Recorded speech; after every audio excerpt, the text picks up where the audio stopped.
à l'autre.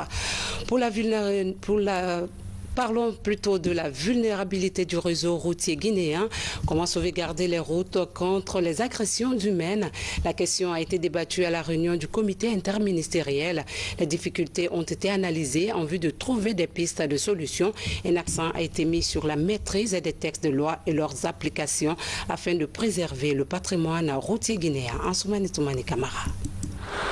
Pendant que le gouvernement guinéen et ses partenaires investissent de gros moyens pour améliorer le trafic routier, des agressions de toutes sortes continuent sur ces mêmes voies. Des actions humaines de plusieurs types qui dégradent partout nos routes malgré l'existence des textes réglementaires.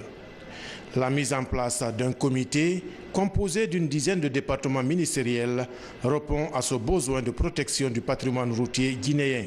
Mes attentes par rapport à cette première réunion, c'est de permettre aux différents membres du comité de s'approprier du contenu même de la loi et aussi des différents textes d'application qui ont été produits après l'adoption de la loi, afin de préparer un atelier que nous devons organiser dans un bref délai et qui permettra aussi non seulement à ce comité mais à toute la population guinéenne de s'approprier du contenu et de partager les informations par rapport à la protection du patrimoine routier national.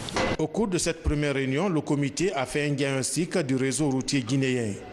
Il a aussi discuté de la mise en application des différents textes de loi qui protègent nos routes contre toutes les formes d'agression. Il ne s'agit pas juste d'un problème des transports et des travaux publics, il s'agit d'un problème qui concerne énormément de ministères.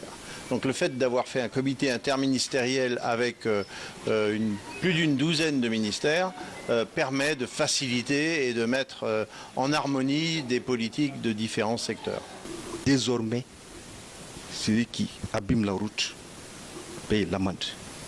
Parmi les grands chantiers du comité interministériel pour la protection du patrimoine routier figure la redynamisation de la brigade de la gendarmerie qui doit veiller à l'application stricte des lois. Il doit aussi, en toute énergie, lutter contre l'implantation fantaisiste des ralentisseurs de vitesse et autres actes d'incivisme dont